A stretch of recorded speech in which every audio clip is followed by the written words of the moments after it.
En parlant de gâteaux, parlons des œufs qu'on met dans les gâteaux, mon cher Pascal Goncalves. Alors les œufs, combien Alors, par les œufs. semaine, le cholestérol, tout ça, tout ça. Eh ben oui, les œufs, Anne, en général, les œufs ont mauvaise réputation à cause du fameux cholestérol. Et quand on entend cholestérol, tout le monde tremble, infarctus, AVC, on va tous mourir. Pascal. Ce qu'il faut savoir, c'est que oui, les œufs contiennent du cholestérol, mais ce cholestérol modifie que très peu le taux de cholestérol dans le sang. Et en fait, certaines études ont tout simplement montré que lorsque vous consommez de 6 à 12 œufs par semaine, finalement, il n'y a quasi pas d'impact sur le taux de cholestérol dans le sang. D'accord ?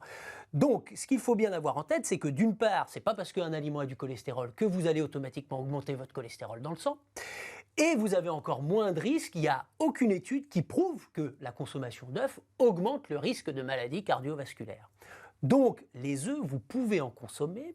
C'est d'ailleurs des aliments de très bonne qualité nutritionnelle, ils sont notamment très riches en bonnes protéines, et ça représente une très bonne alternative à la viande et aux poissons, dont on sait que ce sont des produits animaux dont il faut limiter la consommation pour sa santé et la planète également. Donc là, vous me direz, super, il adore les œufs. Moi, je suis très contente parce que alors, on a discuté un petit peu. Voilà. Alors, Robin, clairement, il va mourir dans 2 jours parce que vous mangez 6 œufs par jour. Voilà. Vous êtes fous. Je mange beaucoup trop. Mais c'est trop, ça. Ouais, c'est trop. Ah, c'est Je trop. vais réguler. Et jusqu'à 12, je suis contente parce que moi, j'ai tendance à en manger 2 le matin, j'aime bien. Alors, très c'est une étude, hein, donc voilà, prend. Je vais écouter le docteur, Voilà. je vais réguler. Voilà. On va voir dessus. Alors, je vous ai amené 2 œufs. Anne, pouvez-vous me dire la différence entre cet œuf et celui-ci? Aucune. Bon, celui-là, il y a un peu plus de tâches, mais je sais, c'est pas ça que vous voulez que je vous dise. Pas du tout. Vous avez l'impression qu'il n'y a aucune différence entre ces 2 œufs. Et pourtant, il y en a une énorme. Cet œuf-là est issu d'une poule qui a été bien nourrie, qui a été élevée en plein air, qui a eu la liberté de picorer dans la nature. Cet œuf-là est issu d'une poule qui a été mal nourrie, qui a vécu enfermée dans une cage et qui n'a pas vu la lumière du jour. Donc ces 2 œufs n'ont rien à voir. Alors certains vont me dire, oui, ok, c'est pas les mêmes conditions d'élevage, un œuf c'est un œuf. Ce qu'il faut savoir, c'est qu'en fait les conditions d'élevage influencent la qualité de l'œuf. Et qu'en fait des œufs qui ont été pondus par des poules en liberté, qui ont été nourris par exemple à des graines de lin, vont être des œufs qui vont être plus riches en oméga 3. Et là, je parle à un pâtissier qui met avant tout le goût. Le goût n'a rien à voir entre des œufs qui sont issus de poules qui ont été nourries et élevées en plein air, de poules qui n'ont pas vu la lumière du jour. Alors comment on fait? Comment qu'on fait? Pour distinguer ça de ça. Comment qu'on fait? Comment qu'on fait en bon français de France? On lit la boîte. On lit la boîte. Alors vous pouvez toujours lire la boîte, mais des fois on peut lire l'œuf même. Voilà, vous n'avez pas la boîte, vous avez l'œuf. Et en fait, comment je fais pour choisir?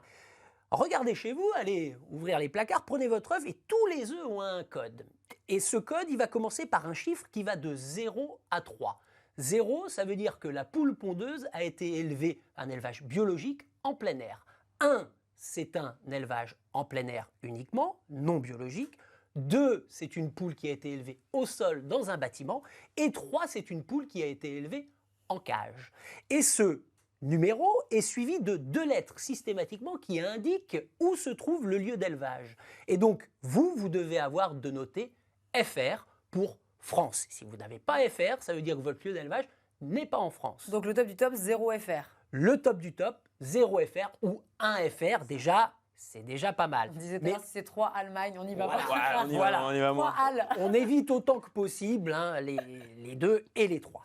Donc, on peut consommer, moi je recommande, jusqu'à 7 œufs par semaine, ça pose aucun souci. Et il faut, j'ai dit par semaine, je vois qu'il me regarde. Non, mais vous allez mourir, Robin. Merci, je suis contente d'avoir fait votre première et dernière télé. Ouais, c'est cool. Mais il faut surtout l'utiliser à la place de la viande ou du poisson, pas s'amuser à consommer des œufs. En plus, c'est vraiment un super aliment pour se substituer à la viande et au poisson, pour diminuer sa consommation. Et puis, il faut rappeler une chose, parce qu'on cible les œufs, le cholestérol. On ne fait pas un infarctus ou un AVC à cause d'un aliment. Ce qui compte, c'est le mode de vie global. Il faut avoir une alimentation saine dans sa globalité et pratiquer une activité physique régulière également. Et arrêtez de me regarder Donc, en me disant ça. Ne pas se priver d'œufs, c'est un excellent aliment. Il ne faut pas se priver à cause du cholestérol, mais il faut penser à bien les choisir. Merci beaucoup à Dr Food, Pascal Goncalves, que vous retrouvez évidemment sur les réseaux sociaux et sur votre site www.pascalgoncalves.fr, mais également Big BG du 14, mais c'est dans notre site. Merci beaucoup.